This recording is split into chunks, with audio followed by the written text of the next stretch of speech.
These days we have no shortage of problems on our little blue rock.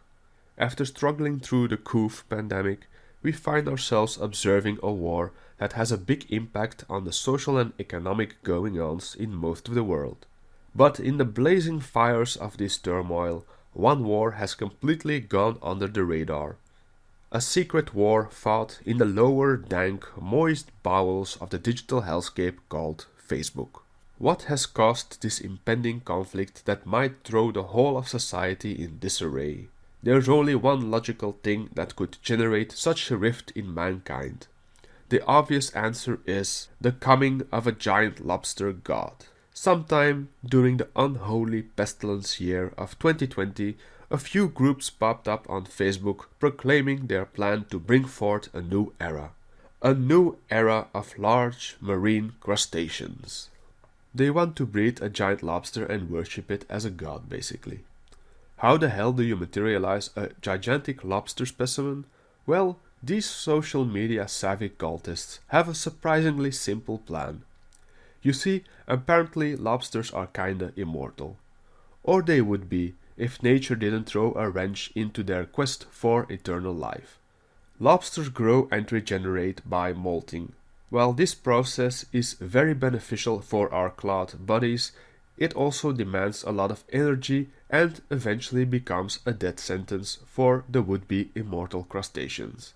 After a significant amount of time, the lobster would grow so big that the molding process would require too much energy, resulting into the demise of the pinchy critter. But this is where the brilliant minds of the giant lobster god cult come in. Theoretically speaking, if a lobster somehow didn't succumb from a fatal energy-consuming molding, its life would be extended indefinitely, and it would most likely also keep growing after each molding session, successfully reaching a size to rival Japanese kaiju. Of course, it wouldn't have any godly hocus-pocus powers, but I guess the fact it could level entire cities as it angrily waddles across the planet would earn it some worship. I wonder if it would survive a nuke strike, cause you just know the Americans would be foaming at the mouth to nuke this thing. They used to call lobsters the cockroaches of the sea in the old days, and cockroaches are known to survive a nuclear impact. So maybe the giant lobster would just mutate and develop atomic breath. That would be kinda cool. Anyway, it's unclear how our ambitious Facebook cult members plan to assist their would-be god with its continued molding to its immortal titan size. I doubt it's as easy as helping someone take off a tight coat. But I'm sure they've got something figured out, despite their group just being a collection of random lobster memes. But they have bigger problems now than the ascension of their crustaceous deity. For another group opposing the giant lobster god emerged and declared war upon the followers of the Great Cloud One. A counter-cult, you might say. The reason for their undying hatred of the lobster deity and its followers is unknown. But to pour even more oil on the fire, these anti-lobster fanatics have even boldly proclaimed they intend to devour the gigantic crustacean, preferably well cooked with a nice butter sauce and a fine dry white wine, I assume. Perhaps they are compelled to this outrageous act of fine dining by another deity. A quick search on Facebook reveals several groups that intend to conjure up their own deity. Quite a lot of people do seem to have an overabundance of free time on their hands, which for some unknown reason they wish to fill with worshipping obscure deities. To each their own hobby, I suppose. Here's some examples of some groups I found. First up, there's a group that wants to worship a giant scorpion, which is probably the most terrifying one out of the bunch.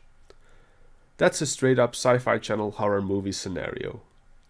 Then we have a group that aims to worship a jellyfish god. Well, okay, why not, I guess.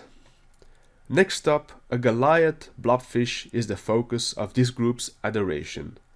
Blobfish are cool, but it's kinda awkward when your god deflates like a slimy balloon filled with blubber. This next group apparently decided to worship a warp drive.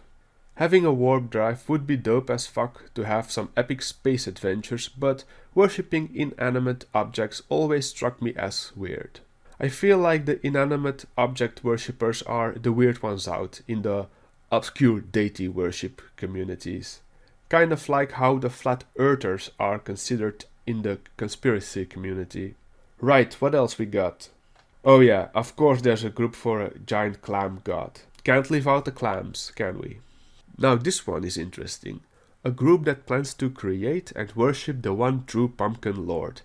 Heck, if that means every day will be Halloween, sign me up. I'm sure there's more, but these are the ones that popped up in my search. The main thing I did notice was that these groups' member count don't even come close to the member count total of the lobster groups. And yes, I said groups as in plural, more than one. I found 3 prominent lobster groups, 2 groups sharing the same name, which is plans to create and worship our Leviathan lobster god. The third group took the satanic route and decided to summon a Leviathan lobster Satan. Before you rush to join these groups to bask in the lobster goodness, I must give a bit of a side note about one of the groups, which I suspect to be a ruse to push an agenda of a certain political leaning. I might be wrong, but if the rules section of the group contains an entire rant about Jordan Peterson and the usual isms blaming, let's just say I get very wary. So heads up, if you do decide to become a disciple of the Cloud One, just join the groups with the neutral rules. Unless you're a googly-eyed fruitcake, of course. Back on track now. None of these groups have managed to materialize their Titan lobster god through the power of lobster memes, or at least I haven't heard anything about any Godzilla-sized lobsters stirring shit up. Nonetheless, I'm sure this hidden war between the lobster god fanatics, their haters, and probably all those other obscure worship groups still rages on, deep within the underbelly of Mark Zuckerberg's online abomination. Only time will tell if the majestic lobster god will ever grace us with his glorious yet terrifying presence.